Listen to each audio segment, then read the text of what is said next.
10% आरक्षण में सबकोटे के फैसले पर कायम सुप्रीम कोर्ट, खारिज की पुनर्विचार याचिका। सुप्रीम कोर्ट ने अनुसूचित जाति एवं जनजाति को मिलने वाले आरक्षण में उपवर्गीकरण के अपने फैसले के खिलाफ दायर याचिकाओं को खारिज कर दिया है। शीर्ष अदालत ने 1 अगस्त को ही इस संबंध में फैसला दिया था और कहा था कि यदि राज्य सरकारों को जरूरी लगता है कि एससी और एसटी कोटे के भीतर ही कुछ जातियों के लिए सबकोटा तय किया जा सकता है। इसका एक वर्ग ने विरोध किया था और आंदोलन भी हुआ था। इसके अलावा याचिकाएं दाखिल की गई थी। इन पर ही शुक्रवार को सुनवाई करते हुए शीर्ष अदालत ने विचार करने से इनकार कर दिया।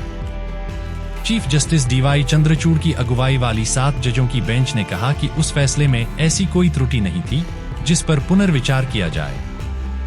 अदालत ने कहा, हमने पुनर्विचार याचिकाओं को देखा है। ऐसा लगता है कि पुराने फैसले में ऐसी कोई खामी नहीं है जिस पर फिर से विचार किया जाए। इसलिए पुनर्विचार याचिकाओं को खारिज किया जाता है। जस्टिस BR गवई, विक्रम नाथ, बेला एम त्रिवेदी, पंकज मित्तल, मनोज मिश्रा और सतीश चंद्र शर्मा इस बेंच में शामिल थे। अदालत ने कहा कि याचिकाओं में कोई ठोस आधार नहीं दिया गया कि आखिर क्यों 1 अगस्त के फैसले पर कोर्ट को पुनर्विचार करना चाहिए। इन याचिकाओं पर अदालत ने 24 सितंबर को ही सुनवाई की थी, लेकिन फैसला आज के लिए सुरक्षित रख लिया था। इन याचिकाओं को संविधान बचाओ trust, Ambedkar global mission, all India SC/ST railway employ association समेत कई संस्थाओं की ओर से दायर किया गया था। सुप्रीम कोर्ट की संवैधानिक बेंच ने 1 अगस्त को ही 6 से 1 के बहुमत से फैसला दिया था। इसमें राज्य सरकारों को SC और ST कोटे के सब क्लासिफिकेशन की मंजूरी दी गई थी।